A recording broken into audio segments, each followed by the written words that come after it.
Hello everybody, how are you all? Welcome back to my YouTube channel. I'm Dr. Neha. As we all know that we have started special playlist for the upcoming HPSC exam and NET exam. Today is 5th of May and if we count the days, we have nearly a month left. And is that ample? No, not at all. तो अब क्या किया जाए? We have 10 units in that syllabus. Poetry को उठाओ तो लगता है ड्रामा रह जाएगा, ड्रामा को उठाओ तो लग जाए लिटरेरी थियरी रह जाएगा, थियरी को उठाओ तो लगता है non fiction English in India सब रह जाएगा। First of all relax, just relax, क्योंकि हम हमारी प्लेलिस्ट में बाय एंड बाय टॉपिक्स को बहुत इजी वे से कवर कर रहे हैं। अगर मेरे स्टूडेंट्स बुक रीड कर रहे हैं तो इन वीडियोस से वो एक स्पेशल क्विक रिवीजन ले सकते हैं। तो आज इस क्यू में मैं बात करने वाली हूँ एक अनदर कॉम्प्लेक्स लिटरेरी थियरी के बारे में, psychoanalytic criticism. So far reader response theory, post structuralism, post modernism को हम लोग क्रैक कर चुके हैं। तो आज हम क्रैक करने वाले हैं एक और लिटरेरी थियरी। इस वीडियो के बाद आप अपनी preparation psycho analysis, psycho analytic criticism को लेकर कर कंप्लीट समझिएगा। तो let us get into the video. Psychoanalytic criticism. मेरे discussion will run across 4 sections. The first section will be how it works. Second will be but based upon major theories, and third will be based upon minor theories, and fourth will be conclusive in nature, जिसमें हम जानेंगे कि हमने क्या जाना है। So what basically psychoanalytic criticism is? क्योंकि हमने बहुत सी थियरीज को रीड किया है। फेमिनिज्म की लिटरेरी थियरी क्या कहती है? फेमिनिस्ट पर्सपेक्टिव से एक वर्क को पढ़ना, जैसे कि, और हमारी स्ट्रक्चरलिज्म की थियरी क्या कहती है? स्ट्रक्चर्स के थ्रू वर्क को पढ़ना। So this literary theory as a title of it suggest basically deals with how the mind of the writer, mind of the author is displayed through the narrator, is displayed through the character, is revealed through the major motives and aims of the text, कि किस तरीके से एक लिखने वाले का mind society का जो एक सिनेरियो है, सोसाइटी के जो मेजर फैक्टर्स है जिससे वो माइंड अफेक्टेड है, मेड अप है, कैसे वो बड़ा हुआ है, किस तरीके के उसके हिडन फीलिंग्स है, इमोशंस है या फिर कुछ रिप्रेशंस है। तो whatever is in the mind of the writer get transgressed, चाह ट्रिकल डाउन हो जाता है उसके वर्क के अंदर। जब हम उसे टेकअप करते हैं ऑथर के वर्क को समझने के लिए, ऑथर के माइंड का न्यूरोसिस करते हैं थ्रू द मेजर कैरेक्टर में, किस तरीके से वो अपनी फैंटेसी, रिप्रेशन, साइके को ट्रांसग्रेस कर रहा है, ट्रिकल कर रहा है। तो ये जो कुछ टर्म्स है ये हमारे सब्जेक्टिव पेपर में भी हमें हेल्प कर सकती है कि किस तरीके से हमें साइको एनालिटिक थियोरी को अप्रोच करना है। तो the way I am going to teach and take up this literary theory today, आपके 2 to 3 pages there and then ready हो जाएंगे and you don't have to worry about कि आपका एक परफेक्ट आंसर बनेगा starting from Sigmund Freud and up till the minor theories of the psychoanalytic theory. So let us get into the video. First of all, I have defined how psychoanalytic criticism works. It works through the neurosis of the author, through the major psyche, the major handling, the major movements of the minds and thoughts and feelings and emotions of the authors that get transferred into the works, into the characters, the minor character, major character, plot line, thematic concern, सब कुछ का neurosis यहाँ पर होता है। Psychoanalytic theory बहुत important theory है, ये साइकोलॉजी सब्जेक्ट से भी रिलेटेड है और साइकेट्री से भी रिलेटेड है कि किस तरीके से उस दौरान 1950s और 1960s के दौरान क्या देखा जाता था, एक साइकोलॉजिकली एक ट्रीट किया जाता था, साइकेट्रिस्ट अपने पेशेंट को कैसे साइकोलॉजिकली ट्रीट करते थे। क्योंकि जिस वक्त की लिटरेरी थियरी आई है, साइकोलॉजी एंड साइकेट्री इटसेल्फ एक एमर्जिंग फील्ड था, क्योंकि लिटरेचर हमेशा से ऑल एनकम्पासिंग फील्ड रही है। जी हम मार्क्सिज्म को भी पढ़ रहे हैं, हम माइथोलॉजी को भी पढ़ रहे हैं, हम साइकोलॉजी को भी पढ़ रहे हैं, सोशियोलॉजी को भी पढ़ रहे हैं, पॉलिटिकल साइंस को भी पढ़ रहे हैं। तो we are one short army. So how it works, ये मेरा पहला कंसर्न है। देखिए साइको एनालिटिक क्रिटिसिज्म कैसे वर्क करता है। पहले हम लेते हैं एक टेक्स्ट का, क्योंकि हम एमए के स्टूडेंट्स हैं, इंग्लिश के स्टूडेंट्स हैं, हम जानते हैं एक वर्क एक के टू मीनिंग्स होते हैं, एक जो हमें मीनिंग दिख रहा है, एक जो मीनिंग डीप मीनिंग होता है, प्रोफाउंड मीनिंग होता है। तो when we analyze and evaluate a work of art, first of all we take up the plot structure, कि ये जो है वो मेन कहानी है, तो हमारा explicit होता है। How it works, we take a text, there are two meanings the psychoanalytic critics give to the text, explicit meaning and latent meaning। subjective test में attempt कर सकते हो, बिल्कुल ये words use कर सकते हो, explicit and latent। so explicit meaning होता है जो external meaning होता है, जो दिख रहा होता है, whereas latent meaning क्या होता है, जो उसका deep meaning होता है, जिसमें हमें न्यूरोसिस करे, फैंटेसी, फियर्स, डिजायर्स, रिप्रेशन सब कुछ नजर आता है।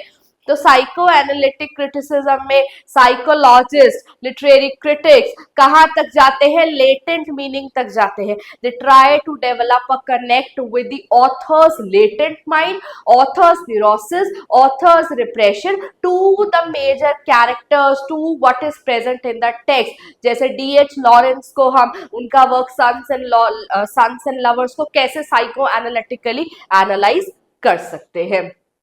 तो इस सेक्शन को आप जरूर से जरूर अपने सॉरी सब्जेक्टिव पेपर में मेंशन कर सकते हैं, ऑब्जेक्टिव के लिए माइंड में रख सकते हैं।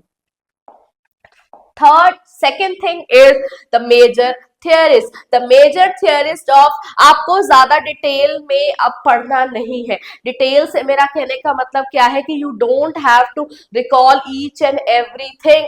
अब ज्यादा उस थियरी के बारे में ना पढ़े, केवल एक जो एक आइडिया है, मेन आइडिया है, उसे अपने माइंड में रखे। जैसे मैंने 2 लाइन्स में बता दिया कि साइको एनालिटिक क्रिटिसिज्म क्या होता है, jump up to major theorist. क्योंकि जब मेरे बच्चे सब्जेक्टिव पेपर अटेम्प्ट करेंगे तो what they will do, they will give the bird eye view of the complete theory. कोई भी बात छूटनी नहीं चाहिए, इतना एक कॉम्पैक्ट आर्टिकल बनाएंगे जिसमें हमारी हर बात, कहने को छोटा हो लेकिन कहने को हर बात हो उसमें। तो मेजर थियरीज 2 है हमारे साइकोएनालिटिक क्रिटिसिज्म के, Sigmund Freud and Jacques Lacan. So Sigmund Freud main propounding writer है, मेन प्रोपाउंडिंग लिटरेरी थियरिस्ट है, जिन्होंने ये सारे कॉन्सेप्ट दिए हैं। ये सब हमारे सब्जेक्टिव पेपर में हमें दिखने चाहिए, और ये कॉन्सेप्ट अगर हम लर्न कर लेते हैं तो ऑब्जेक्टिव में आ सकता है कि कौन सा कॉन्सेप्ट सिगमंड फ्रॉइड ने दिया है। सिगमंड फ्रॉइड, जब भी कोई साइको एनालिसिस पढ़ता है या साइकोलॉजी पढ़ता है तो Sigmund Freud is the first name that comes up front. So unconscious का कॉन्सेप्ट सिगमंड फ्राइड ने दिया है, जिसमें वो the ego, super ego and id की बात करते हैं। रिप्रेशन का कॉन्सेप्ट उन्होंने दिया है कि how we repress our feeling, how we repress our feelings, our fears, और जो निकल के आते हैं ड्रीम्स में। इन्फेंटाइल सेक्सुअलिटी का कॉन्सेप्ट उन्होंने दिया है इडिपस कॉम्प्लेक्स के थ्रू। लिबिडो का कॉन्सेप्ट दिया है ओरल, एनल एंड फेलिक के थ्रू। एंड उसके बाद I am so sorry about my throat. And उसके बाद ड्रीम वर्क का कॉन्सेप्ट दिया है कि हाउ थ्रू ड्रीम्स हम अपनी रिप्रेशन को, अपनी कंडेंसेशन, सब्लिमिटी, हर चीज को हम मिक्स करते हैं और कैसे वो ड्रीम्स में हम उन्हें रिकर करते हैं। सो जेक्स psychoanalytic criticism.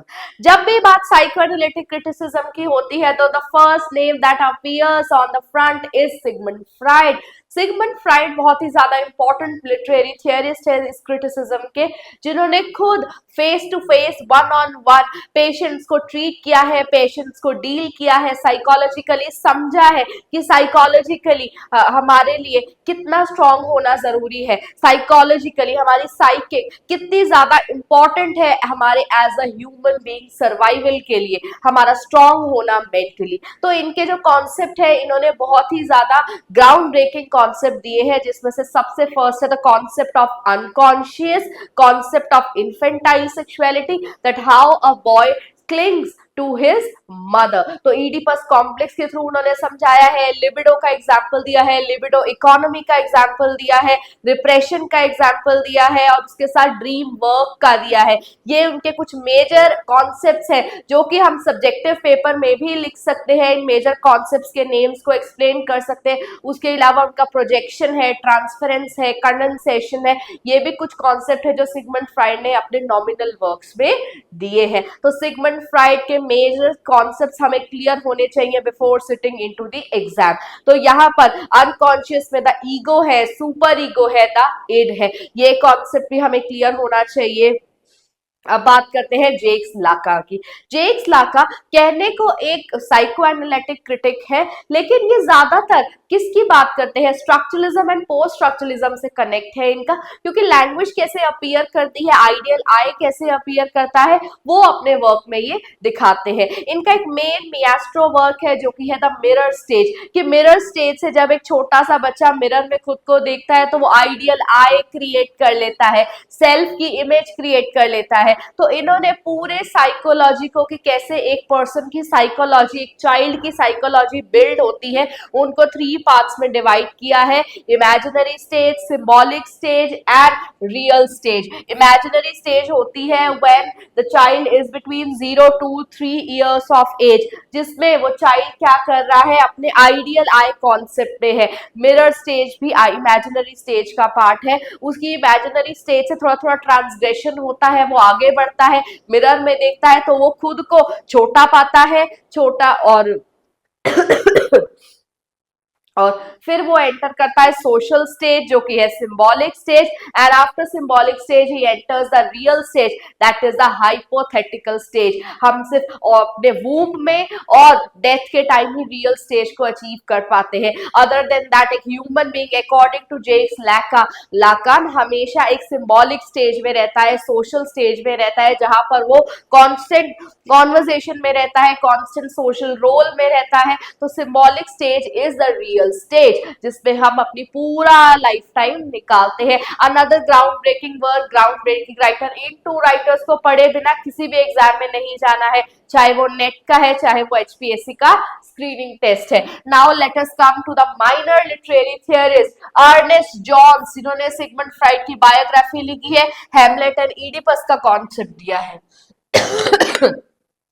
Then we have Marie Bonaparte, जिन्होंने एडगर एलन पो की शॉर्ट स्टोरीज को क्रिटिसाइज किया है, एनालाइज किया है, देखा है कि जैसे एडगर एलन पो ने अपनी मदर को बहुत ही यंग एज में लूज कर दिया था, तो वो फिक्सेशन उनकी स्टोरीज में कहीं ना कहीं रिप्रेशन के थ्रू एक्सरसाइज कर रहा है।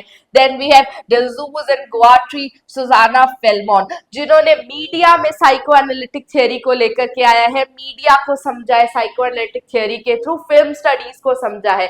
Now coming to the conclusion, sorry about my throat, but definitely playlist start की है तो वीडियो बनानी है, स्टूडेंट्स की हेल्प करनी है।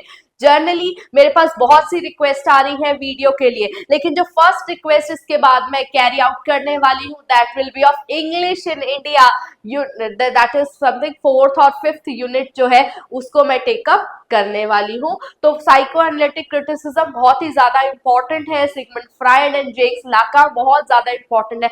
Mirror stage, imaginary stage, symbolic stage अपने माइंड में रखिए। अब सिंबॉयटिक स्टेज कौन सी होगी वो मुझे जरूर बताइएगा, चलिए मैं ही बता देती हूँ। सिंबॉलिक स्टेज तो मैंने बता दी, सिंबायोटिक स्टेज है when you are one with your parent, when you are one with your mother, तो वो हमारी इमेजिनरी स्टेट ही है। एंड बहुत ही ज्यादा पीवाईक्यूज आपको इसके ऊपर सॉल्व कर लेने चाहिए ताकि इस लिटरेरी थियोरी को आप कंप्लीट कर सके। बहुत इजी लिटरेरी थियोरी है, don't get confused with the difficult words, they are not difficult, that's all you have to know, you must know for the upcoming exam. With that, I come to the end of this video, but not to the end of this playlist. Thank you. Have a nice day.